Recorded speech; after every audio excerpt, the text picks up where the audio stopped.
নমস্কার, কেমন আছেন সবাই? আশা করি সবাই ভালো আছেন। আমরাও ভীষণ ভালো আছি।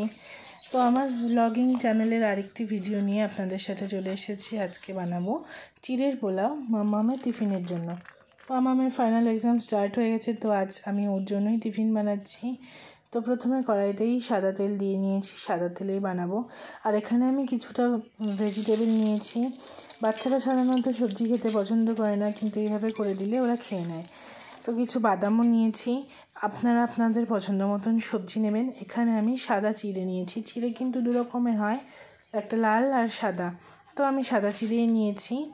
তো এই সমস্ত কিছু উপকরণ রেডি করে আমি চলে যাচ্ছি। দেখুন কোথায়, আমার বাড়ির পিছনেই আমি একটা ছোট্ট কারিপাতা গাছ লাগিয়েছি। লাগাইনি, অটোমেটিকই ওটা হয়েছে, মিথ্যে কথাই বলে ফেললাম। তারপর আমি ওখান থেকে কারিপাতাও নিয়ে নিলাম, কেন কি এই চিড়ের পোলাও বা পোহা এই সমস্ত টাইপের রেসিপিতে একটু এই কারিপাতা সর্ষে ফোড়ন দিলে ভীষণই আমি খেতে হয়। তো আপনারা দেখলেনই, বাদামটা প্রথমে আমি ভেজে তুলে রেখেছি। তারপর আমি সর্ষে আর কারিপাতাটা দিয়ে দিলাম। কারিপাতাটা তো দেওয়ার সাথে সাথেই কেমন ছিটলো আপনারা দেখতেই পারলেন। তারপর এখানে আমি গাজর আর আলু বেশ কিউব কিউব করে কেটে রেখেছি, সেটা দিয়ে দিলাম। তো প্রথমে এটাকে গাজর আর আলুটাকে একটু ভালো করে ভেজে নেব। লবণও দেবো পরিমাণ মতন। এই দুটোই একটু হার্ড ভেজিটেবল, ওই জন্য ভালো মতন ভেজে নিলাম। তারপরে দিয়ে দিচ্ছি ক্যাপসিকাম আর বিনস। দেখুন ওর মধ্যে বিনসও আছে। ক্যাপসিকাম আর বিনস দিয়েও বেশ ভালো করে ভেজে নেব।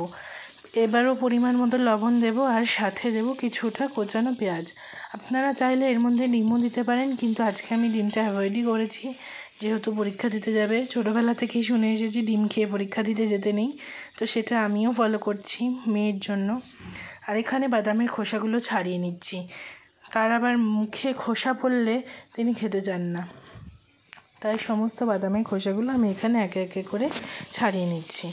এবার দেখুন সবজিগুলো কত সুন্দর ভাজা হয়ে গেছে। এই পর্যায়ে আমি দিয়ে দিচ্ছি কোচানো পেঁয়াজগুলো। পেঁয়াজটাও দিয়ে দিলাম। এবার পেঁয়াজটা দিয়েও বেশ ভালো করে ভেজে নেব, পেঁয়াজটা যতক্ষণ না ভাজা হচ্ছে। এবার দেখতেই পাচ্ছেন আপনারা, সমস্ত সবজি বেশ ভালো মতন ভাজা হয়ে গেছে আর সব কিছু সেদ্ধ হয়ে গেছে। এই পর্যায়ে যে চিড়েটা ধুয়ে রেখেছিলাম, সেই চিড়েটা আমি দিয়ে দিলাম। চিড়েগুলো কত সুন্দর একটা একটা হয়ে যাচ্ছে। চিড়েটা কিন্তু ভিজিয়ে রাখবেন না, জাস্ট ধুয়ে এইভাবে একটা ঝুড়ির মধ্যে রেখে দিলেই জলটাও ঝরে যাবে আর ওটা ফুলে উঠবে। তো তারপরে আপনারা আপনাদের পরিমাণ মতো লবণ দিয়ে দেবেন, স্বাদ মতো চিনিও দেবেন। আর একটু মিষ্টি না দিলে এটা কিন্তু খেতে একেবারেই ভালো লাগবে না। তারপরে হলুদও দিয়ে দিলাম। এবার দিয়ে দিলাম ভেজে রাখা বাদামগুলো। তো ভালো করে বেশ এবার মিক্সড করতে হবে। 2-1 মিনিট মিক্সড করার পর লাস্টে আমি এতে একটু ঘি দেবো। ঘি দিয়েই জাস্ট নামিয়ে নেব। দেখুন পরিমাণ মতো একটু চিনিও দিয়ে দিলাম। এখানে আমি অনেকটা পরিমাণেই বানিয়েছি, তাই চিনির পরিমাণটাও একটু বেশি। আপনারা কিন্তু আপনাদের পরিমাণ মতনই চিনি দেবেন। ব্যাস হয়ে গেছে আমার চিড়ে পোলাও। এইবার আমি একটু ঘি দিয়ে নিলাম। গরম গরম পরিবেশন করুন, বাচ্চাদের টিফিনে দিন, আপনারা খান চায়ের সাথে।